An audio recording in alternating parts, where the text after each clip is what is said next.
ఈ రోజు ఎమ్మెల్యే కోవా లక్ష్మీ నివాసంలో అయ్యప్ప గురుస్వామి ఆధ్వర్యంలో పడి పూజ కార్యక్రమాన్ని ఘనంగా చేపట్టారు. ఈ పూజా కార్యక్రమంలో అయ్యప్ప స్వామి భక్తులు అధిక సంఖ్యలో పాల్గొన్నారు.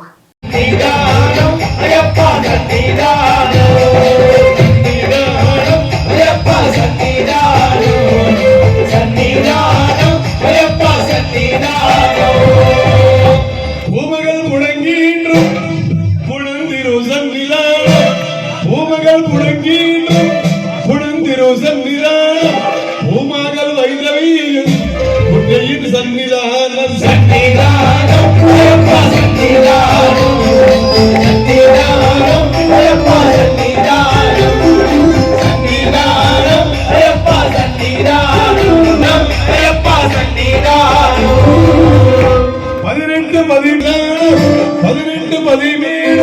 விளக்கிடும் சன்னிதானம் வீடியல் மோட்சிக்கும் வீரனின் சன்னிதானம்